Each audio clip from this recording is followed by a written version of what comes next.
त्र्यंबकं यजामहे सुगंधिं पुष्टिवर्धनम् उर्वारुकमिव बन्धनात् मृत्युर्मोक्षीयमामृतात्।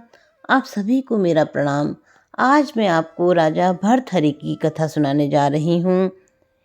एक कथा के अनुसार उज्जैन में एक राजा थे, महाराजा गंधर्वसेन, और उनकी 2 पत्नियां थीं।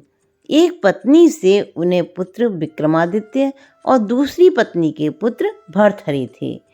गंधर्वसेन के बाद उज्जैन का राजपाट भर्तहरि को मिला, क्योंकि वे बड़े थे।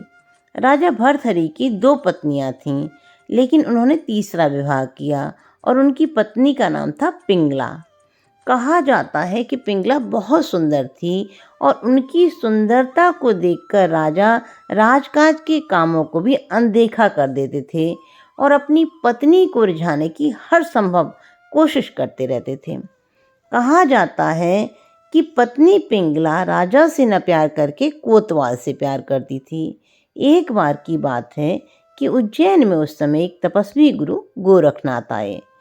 जब वे दरबार पहुँचे तो भर्तहरि ने उनका खूब अच्छी तरह से आदर सत्कार किया। यह देखकर गोरखनाथ अति प्रसन्न हो गए और राजा को उन्होंने एक फल दिया।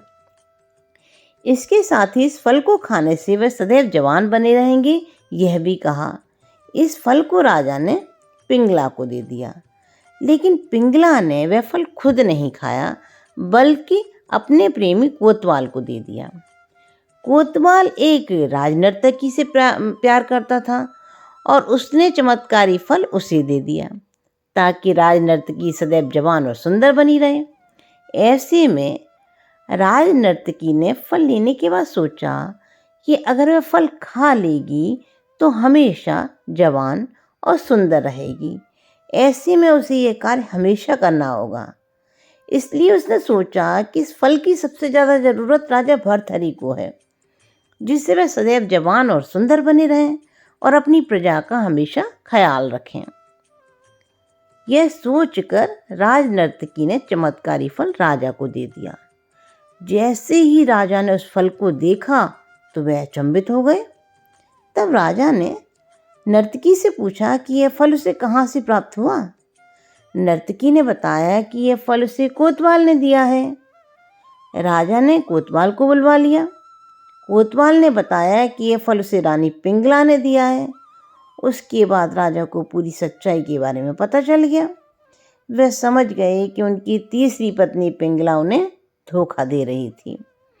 पत्नी के इस धोखे से राजा के मन में वैराग्य जाग गया और वे अपना संपूर्ण राज्य अपने छोटे भाई विक्रमादित्य को सौंपकर उज्जैन की एक गुफा में आ गए और यहाँ पर करीब 12 सालों तक उन्होंने तपस्या की थी।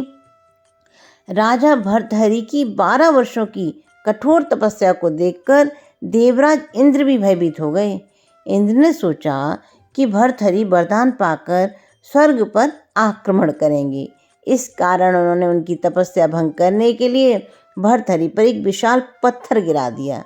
तपस्या में बैठे भर्तहरि ने उस पत्थर को एक हाथ से रोक लिया और तपस्या में बैठे रहे। इसी कारण गुफा में भर्तहरि के पंजे के निशान आज भी मौजूद हैं, जो उनकी प्रतिमा के ऊपर वाले पत्थर पर दिखाई देते हैं। इन्हीं राजा विक्रमादित्य के ऊपर विक्रमी संवत नाम रखा गया। जय महाकाल, जय महाकाल।